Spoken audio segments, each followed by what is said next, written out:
ஆதி பாரதி சீரியல்லேருந்து சூப்பரான ப்ரோமோ வந்திருக்கு. நம்ம அதை பற்றி தான் இந்த வீடியோக்குள்ளே நம்ம பார்க்க போகிறோம். நம்ம வீடியோக்குள்ளே போகிறதுக்கு முன்னாடி நம்ம சேனலுக்கு யாரெல்லாம் சப்ஸ்கிரைப் பண்ணலையோ அவங்களாம் சப்ஸ்கிரைப் பண்ணிக்கிடுங்க. பக்கத்தில் உள்ள பெல் பட்டனை கிளிக் பண்ணுங்க. வாங்க வீடியோக்குள்ளே போகலாம். ஆதியை தான் காட்டுறாங்க. ஆதி எப்படியாவது பாரதியோட கணவர் நான் தான் அப்படின்னு சொல்லிட்டு கிட்டத்தட்ட தெரிஞ்சு போச்சுது. ஆனால் பாரதியே இந்த வார்த்தையை சொல்லணும், நான் தான் கணவர்னு. இப்போ என்ன பண்ணுறதுக்கோ தெரியலன்னு சொல்லிட்டு ஆதியும் பார்த்தோம்னா அவங்க பாட்டிக்கிட்ட இதை பற்றி பேசும்போது அப்போ அவங்க பாட்டி சொல்கிறாங்க, எங்கள் பாரு ஆதி, எனக்கு உண்மையில் சொல்லப்போனால் பாரதி என் உண்மையான பேத்தி கிடையாது. நான் பாரதியோட ஃப்ரெண்டு ஆண்டாள் இருக்காளா, அவளுடைய பாட்டி தான் நான்.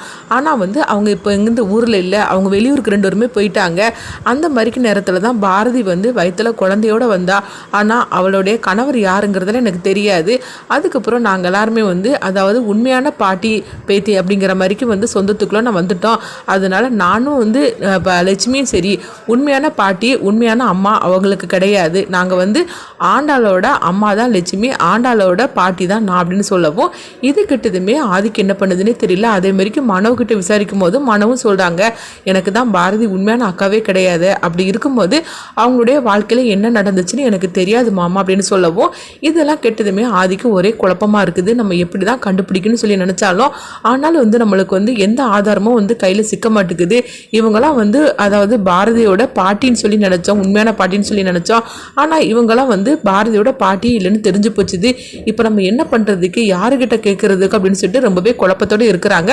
அப்போ பார்க்கும்போது உடனே ஆதி இதை பற்றி நினச்சிக்கிட்டு இருக்கும்போது அப்போ ஆதித்யாவும் தமிழும் வராங்க. உடனே ஆதித்யா அப்பா என்னுடைய பிராகஸ் கார்டில் நீங்கள் கையெழுத்து போட்டு கொடுங்கப்பா அப்படின்னு சொல்லும்போது உடனே ஆதி கையெழுத்து போட்டு கொடுக்கறதுக்காக போகும்போது உடனே பார்த்தோம்னா மித்ரா தடுத்து நிறுத்துறாங்க.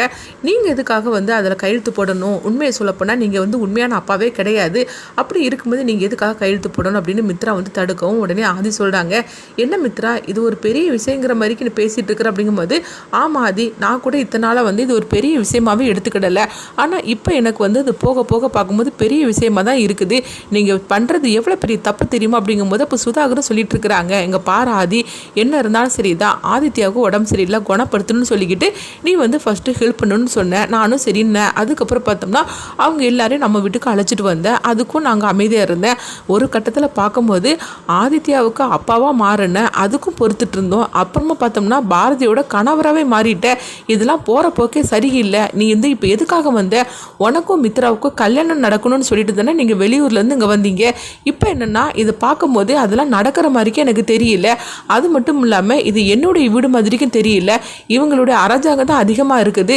இதில் இந்த மனோவரை என் தங்கச்சி மைக்கு அவன் கல்யாணம் பண்ணிக்கிட்டு அவனும் வீட்டோட செட்டில் ஆகிட்டான். போகிற போக்க பார்த்தாக்கி இது ஏன் வீடா அப்படின்னு சொல்லிட்டு எனக்குமே சந்தேகமாக வந்துடுது.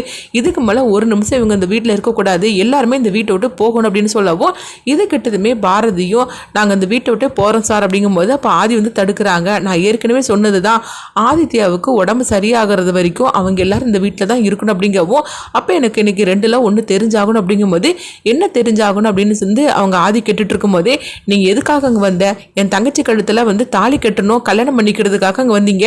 அப்போ இந்த கல்யாணம் உடனே நடந்தாகணும். அப்படி நடந்தால் மட்டும்தான் இவங்க இந்த வீட்டில் இருக்கிறதுக்கு நான் சம்மதிப்பேன். அப்படி நீ இந்த முடிவில் மாற்றம் ஏதாவது சொன்னேன்னா இவங்க எல்லாருமே இந்த வீட்டை விட்டு இப்போமே போய் ஆகணும். எனக்கு என் தங்கச்சியோட வாழ்க்கை தான் முக்கியமே தவிர இவங்களை பற்றி எனக்கு எந்த கவலையும் கிடையாது. உனக்காக தான் இது எல்லாத்தையும் நான் பொறுத்துட்டு நான் இருந்துட்டு இருக்கிறேன் அப்படின்னு சொல்லவும் இது கிட்டதுமே உடனே ஆதியும் பாரதி எல்லாரையும் பார்க்குறாங்க. அப்போ உடனே பாரதியோட பாட்டி என்ன சொல்ல போகிறான்னு தெரியலையே ஆதி அப்படின்னு சொல்லிட்டு நினச்சிட்டு இருக்கும்போதே ஆதி உடனே சொல்லியிருந்தாங்க, சரி மித்ராவுக்கும் எனக்கும் கல்யாணம் நடக்கட்டும், அதுக்குள்ளே ஏற்பாடு பண்ணுங்க அப்படிங்கவும் இது கிட்டதுமே சுதாகரும் மித்ராவும் சந்தோஷப்பட்டுட்டு இருக்கிறாங்க. எப்படியோ நம்ம போட்ட திட்டம் சக்ஸஸ் ஆயிடுச்சு அப்படின்னு சொல்லிக்கிட்டு அடுத்து இதை கேட்டதுமே பாரதி அவங்க பாட்டி மனோ எல்லாருமே என்ன பண்ணதுக்குன்னு தெரியல. அப்போ உடனே பார்த்தோம்னா ஆதியோடு நினைக்கிறாங்க, நம்மளுக்கு வேறு என்ன பண்ணுறதுக்கு, ஆதித்யாவை எப்படியாவது ட்ரீட்மெண்ட் கொடுத்து குணமடைக்கணும். அதே மாதிரிக்கு பாரதியோட கணவர் நான் தான் அப்படின்னு ஒரு சந்தேகம் வந்துருச்சுது.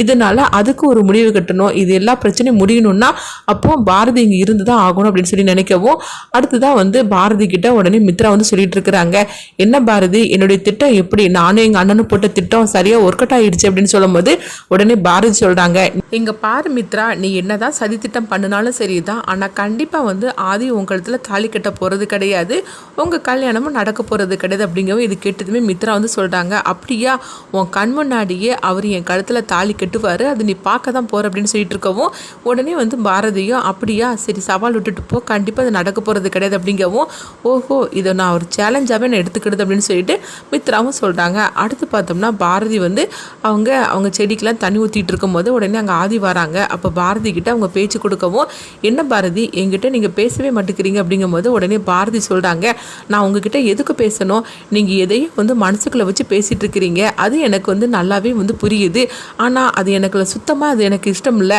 எனக்கு பிடிக்காத எல்லாத்தையும் நீங்கள் பண்ணிகிட்ருக்கிறீங்க, அப்படி இருக்கும்போது நான் எதுக்காக உங்கள்கிட்ட வந்து நான் பேசுகிறேன் அப்படிங்கும்போது உடனே வந்து ஆதி சொல்லிட்டு இருக்கிறாங்க, ஏன் பாரதி மனசுக்குள்ளே ஒன்றை வச்சுக்கிட்டு வாயில் ஒன்று பேசிகிட்டு இருக்கிறீங்க, உங்கள் மனசுக்குள்ளது வெளிப்படையாக சொல்லிட்டாலே எல்லா பிரச்சனையும் முடிஞ்சு போயிடும் அப்படிங்கும்போது நீங்கள் எதை பற்றி பேசுகிறீங்கன்னு எனக்கு தெரியும், நான் ஏற்கனவே சொல்லிட்டேன், என்னுடைய கணவர் யாருங்கிறத பற்றி நீங்கள் விசாரிக்கிறது நீங்கள் தயவு செய்து விட்டுருங்க, நான் அது வந்து அந்த சொந்தத்திலேருந்து நான் வெளியே வந்துட்டேன், எனக்கு அதை பற்றி தேவையில்லைன்னு சொல்லி நான் முடிவு பண்ணிட்டேன், நீங்கள் திரும்ப திரும்ப அதுக்குள்ளேயே போகிறது எனக்கு சுத்தமாக எனக்கு பிடிக்கவே இல்லை அப்படின்னு பாரதி சொல்லவும் சரி பாரதி உங்களுக்கு வேணால் கணவர் வேண்டான்னு சொல்லிட்டு நீங்கள் உதறி தள்ளிட்டு வந்திருக்கலாம், ஆனால் உங்களை நம்பி 2 குழந்தைங்க இருக்காங்களே, அந்த குழந்தைங்களுக்கு அப்பா பாசம் இருக்க தானே செய்யுது, அந்த குழந்தைங்களுக்கு அப்பா வேண்டாமா அப்படின்னு சொல்லவும் இது கிட்டதுமே பாரதி வந்து ஆதியை பார்க்குறாங்க. ஆமாம் அந்த 2 குழந்தைங்களும் என் மேலே அவ்வளோ பிரியம் வச்சுருக்காங்கன்னா நான் அவங்க அப்பா அப்படின்னு சொல்லிட்டு தானே அவங்க அவ்வளோ பாசமாக இருக்கிறாங்க, அப்படின்னா அவங்களுடைய பாசம் வந்து உண்மையான அப்பா யாருங்கிறதே நீங்கள் சொல்லணும்ல அப்படின்னு சொல்லி கேட்டுட்ருக்கவும் உடனே பாரதி வந்து சொல்கிறாங்க,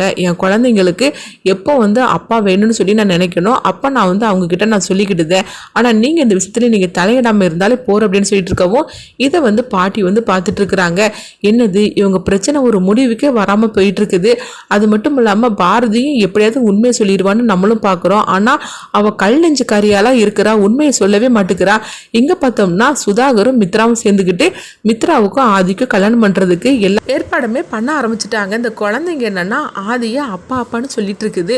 ஆதியும் வந்து பாரதியோட கணவர் அவன் தான் அப்படின்னு ஒரு சந்தேகமாக அவனுக்கு வந்துருச்சு போலுக்கு. அதனால தான் எல்லாருக்கிட்டையும் வந்து துருவி விசாரிச்சுக்கிட்டு இருக்கிறான். அவனுக்கு ஏதோ குழப்பத்தில் இருந்துட்டு இருக்கிறான். இது எல்லாத்துக்கும் முடிவு கட்டணும்னா வேற வழி இல்லை, நம்ம ஆண்டாளுக்கிட்ட இந்த விஷயத்தை பற்றி நம்ம சொல்லிடலாமா, அப்படின்னா தான் இது எல்லா பிரச்சனைக்கும் ஒரு முடிவு கிடைக்கும். ஆண்டாளும் அழகரும் வந்தால் தான் முன்னு ஆதிக்கும் மித்ராவுக்கும் நடக்கக்கூடிய கல்யாணத்தை தடுத்து நிறுத்த முடியும். அதே மாதிரிக்கு பாரதியோட மனசை மாற்றணும்னா நம்மளும் எவ்வளவோ வந்து என்னென்னமோ பண்ணிட்டோம், நானும் லட்சுமியும் சேர்ந்துக்கிட்டு, ஆனால் எதுலையுமே வந்து அவள் கொஞ்சம் கூட வந்து பின்வாங்கவே மாட்டுக்கிறா, அப்படியே கல் நெஞ்சம் படைச்சவளாக இருந்துட்டு இருக்கிறா. பாதி தான் வந்து தன்னுடைய கணவர்னு ஒரே வார்த்தையில் சொன்னால் இவளுக்கு என்னவா, ஆனால் இவள் சொல்ல மாட்டுக்கிறாள். அப்போ ஆண்டாள் வந்தால் மட்டும்தான் இவளுடைய மனசை மாற்ற முடியும். அது மட்டும் இல்லாமல் இங்கே வர கல்யாண வேலையெல்லாம் வந்து அப்படியே வந்து பயங்கர ஸ்பீடாக ஆரம்பிச்சிட்டு இருக்கிறாங்க. எப்படா வந்து ஆதி தான் கழுத்தில் தாலி கட்டுவார் அப்படின்னு மித்ரா துடிச்சுக்கிட்டு இருக்கிறா.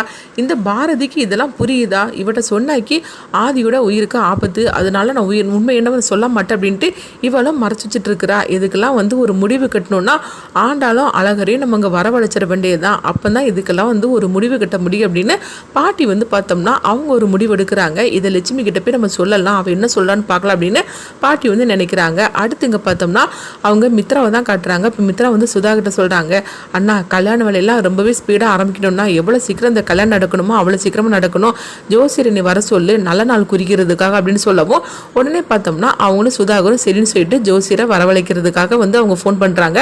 அடுத்ததான் என்னெல்லாம் நடக்க போகுதுன்னு சொல்லி நம்மளும் வெயிட் பண்ணி பார்க்கலாம்.